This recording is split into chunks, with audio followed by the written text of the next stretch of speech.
Hello dear students, in this video we are going to start the part 2 of our GAT series.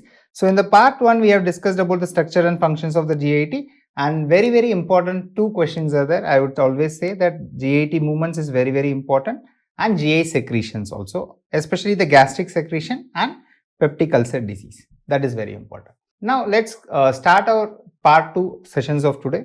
So the first one is the GI hormones.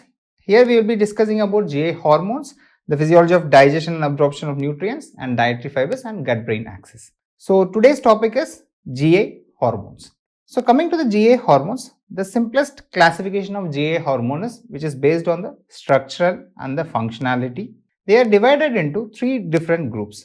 The first one is called gastrin family, and the second is secretin family, and the third one are the other groups. The gastrin family, there are two things which closely mimic in their structure, and both of them use similar receptors also. So the gastrin family, obviously gastrin will be there, which is produced by the G cells, and the second one is cholecystokinin, which is produced by the I cells. And the secretin family, we have VIP, that is vasoactive intestinal peptide, GIP. Previously it was called gastric inhibitory peptide, but right now the name is changed. It is glucose dependent insulinotropic factor. It is glucose dependent, not gastric. Previous name was gastric inhibitory peptide, but right now the current name is glucose dependent insulinotropic factor, and GLP, which is glucagon-like peptide. In the other group, we have the motilin, the ghrelin, somatostatin, and gastrin releasing peptide. Out of all these hormones, I would suggest you people to read at least three, and which are the most important. The first one is the gastrin. Second, we have cholecystokinin, and the third is secretin. So these three hormones are a must know for a first year MBBS students, but if you are reading all of them, it's very good. So today we'll be discussing primarily on these three and a little bit of discussion on the rest of the hormones. So first, going to the first hormone, that is gastrin. So as you can see from this diagram, this gives us an overview from where the secretions happen. So let's see here, the gastrin, it is secreted from the antrum itself, followed by duodenum and jejunum. So as you can see from this diagram, gastrin is the only hormone that is being secreted from the antral level itself. Rest of them from the duodenum and the jejunum part only. So CCK and secretin, both of them are secreted from duodenum, jejunum and ileum. Whereas GIP and motilin, they are produced only from the duodenum and jejunum. So this is just an overview from where they are being secreted. So first, coming to the important hormone, that is gastrin. So the gastrin is produced from the G cell and the antrum. The gastrin is going to act on a specific type of receptor that is looking like a cholecystokinin type of receptor. That's why it is named as CCKB, because this receptor closely mimics the CCK receptor. So they have given the name CCKA for cholecystokinin receptor and CCKB for gastrin receptor. In our video of gastric secretion, mistakenly I said that it is a secretin which is acting on CCKB. That is not correct. So it is the gastrin which is acting on CCKB receptor. So how this gastrin is produced is, first preliminary form will be pre-progastrin, and after that it will be converted into a progastrin, and finally an active gastrin. Out of that, depending upon the molecular number, it is divided into the amino acid number, it is G14, G17 and G34. Out of that, the gastrin 17, G17 is the most abundant. So gastrin, it is produced from the antrum, it is acting on the CCKB receptor. What are the stimulatory factors and inhibitory factors for gastrin? The stimulatory, the most important is the peptides. So first and foremost important is peptides, followed by amino acids, and even the distension of the stomach itself. So the stomach can understand when it is getting distended, there is food, I should secrete gastric acid. Then calcium and gastrin related peptides. So all of them are going to stimulate the gastrin. Then it is inhibited by acid itself as a negative feedback mechanism, then somatostatin, then secretin, GIP and VIP. Then what is its function? So as the name indicates itself, gastrin, they have labeled it as gastrin because it is going to stimulate the gastric acid secretion. So first, whenever the food enters and if it has peptides and there is a stretch of the stomach, it will stimulate the G cells and produce gastrin, which is going to in turn stimulate the parietal cells in the GAT. And parietal cells can produce two things. One is the HCl, another one is intrinsic factor, which is important for vitamin B12 absorption. So it is secreting HCl, that's why they have named it gastrin. So what are the other things it can do? It can relax the pyloric sphincter, and it can increase the stomach mucosal and epithelial growth, acting like a trophic factor. Trophic means which helps in the growth of that particular region. Then once the levels of HCl is increasing, so it has stimulated parietal cells and HCl is secreted. Now I don't want further HCl to be secreted. So what increased HCl will do is, increased HCl will inhibit gastrin. But just in case, we discussed in Zollinger-Ellison syndrome also, which is nothing but a gastrinoma. In gastrinoma, what happens is, there will be an increased gastrin, and this increased gastrin will increase HCl, but this HCl cannot go and reduce this gastrin because it is secreted by gastrinoma, which is a tumor. So in that condition, we will have both increased gastrin as well as increased HCl. So there the feedback mechanism will not work. So Zollinger-Ellison syndrome we have discussed in details in the previous videos itself. So this is the function of gastrin. Next, coming to the another hormone which is in the group of gastrin itself, that is a cholecystokinin. So cholecystokinin is secreted from the eye cells, and the receptor is CCK, cholecystokinin A type of receptor. It is produced by eye cells. It is also present in the brain because it is involved in satiety mechanism. Like after you eat food, the cholecystokinin will be produced in the brain level also, so that the feeling of satiety or fullness can be created by this hormone. There are other hormones also for that, but CCK also does that. And it is also produced by vagal neurons. So it is also formed as a pre-pro CCK, then followed by pro CCK, and finally the cholecystokinin hormone will be produced. Now let's see on what is the stimulus. The primary stimulus here also, it is the peptides and partially digested food. How the food is partially digested? Because of the action of the HCl, it is being churned in. Then what is the main function of this CCK?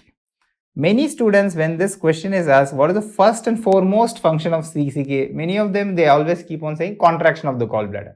But that is not the main primary function. The primary function is pancreatic enzyme production. So they will increase the pancreatic enzymes. So in pancreatic secretion also, I told you, the CCK will stimulate the acinar part of the pancreas, and that is why it will secrete the pancreatic enzyme. So CCK stimulates the acinar part. So which is going to stimulate the ductal part, that is secretin, which we are going to discuss next. Second important function is obviously the contraction of the gallbladder will happen. That's why it is called most potent cholagogue, which can contract the gallbladder. Then it also relaxes the sphincter of Oddi, and there is contraction of pyloric sphincter, because whatever food has entered, it will stop the further entry of food from stomach for a while, because this has to be acted upon by the enzyme. So there is contraction of pyloric sphincter and decrease in gastric motility for the same reason I explained, and increase in intestinal motility. It is also involved in food intake and causing especially the satiety. Then it also functions like a tropic function of CCK is there. It helps for the pancreatic cells to regenerate and augment the action of secretin. Secretin and CCK are like friends. They both are like friends. One will support the other, because one is increasing the enzymatic part, other one is increasing the bicarbonate part. So they will help each other to increase the pancreatic secretion as such. And here one tricky thing is, it is working on a positive feedback mechanism. How, sir? So whenever there is a peptide, what it will do? It will increase the CCK release. And what is the function of CCK? It will produce the enzymes that will cause digestion, and there will be further production of peptides and further release of the CCK. So as you can see here, peptide is the stimulus and further digestion is being caused. Again peptides are formed, again CCK will be stimulated. So it looks like a vicious cycle. So it looks like a vicious cycle which we have studied in general physiology also. So it's like a vicious cycle. So that's why it is acting like a positive feedback. So when it will stop? Once the food leaves the segment of that intestinal area, then the impulses of eye cells will be stopped. So naturally secretion will be stopped. Don't think it will keep on going forever and ever. Once the food leaves that part, it is going to stop. Next, coming to the secretin. The secretin is secreted by the S cells of the duodenum and the jejunum, and it is the first hormone to be identified. It was identified by the two scientists, Starling and Bayliss. This is the same Starling scientist which we have studied in the Frank-Starling law also. And Bayliss is his brother-in-law. So both of them were working on this secretin, and they have identified this hormone And this is the first hormone which was identified as a hormone itself. Okay, so secretin, that's the importance of secretin. It acts on a secretin receptor itself, so there is no specific name for that. And what is the stimulus? So secretin, we know, we just studied that secretin is stimulating the ductal part to increase the bicarbonate. When do we need bicarbonate? Whenever there is an acidity. So whenever there is an increase in H+, it is going to cause the secretin production. And protein digestion, it will help. What is its function? It is going to increase the pancreatic secretion, but not the enzymes, the bicarbonate part. How it is increasing the bicarbonate part? Because it is going to act on the duct. So the secretion is going to be watery and alkaline. And it decreases the acid secretion of the stomach and the gallbladder contraction, increase bile production in the liver, and augments CCK. Just now I told you CCK and secretin are friends to each other. Then a little bit details about all other hormones. Those are the 3 primary hormones and their functions. Coming to other rest of the hormones, I just gave a small table so that we can revise it faster. So first one is vasoactive intestinal peptide. So it is produced by the enteric neurons. Whenever there is distension or vagal stimulation, this is going to be produced. So what is its main function? Vasoactive intestinal peptide. So it is going to increase the intestinal secretions. And it is going to relax the smooth muscle and cause vasodilation. But whenever there is a increased secretion of this VIP hormones, especially the cells which are secreting this VIP, when they turn into a carcinomatous growth, that is called VIP-oma. What will happen? They will produce excessive amounts of the intestinal secretion, which is going to cause severe watery diarrhea. Next, coming to GIP, that is called glucose dependent insulinotropic peptide. Previously, this was called gastric inhibitory peptide because it is going to decrease the gastric secretion. But right now, why did they change the name? So this short form is same, whether it is gastric inhibitory peptide or it is glucose dependent insulinotropic peptide, both are GIP only. So they have changed the name, but the short form is same. Why they change the name is, this gastric secretion inhibition happens at supraphysiological levels. So this happens at supraphysiological levels. That's why experimentally when too much of GIP was given, they were reducing the acid. But what is its important function? Its important function is insulin secretion. That's why it's called insulinotropic factor. It is produced by the K cells of duodenum and jejunum. Whenever there is glucose, obviously we need insulin, so this also helps. And it is important in oral glucose tolerance, like how much glucose can be tolerated by the body. Next is GLP-1. GLP-1 is glucagon-like peptide. It is secreted by the L cells and it is stimulated by the nutrients, especially carbohydrates and fats. What do?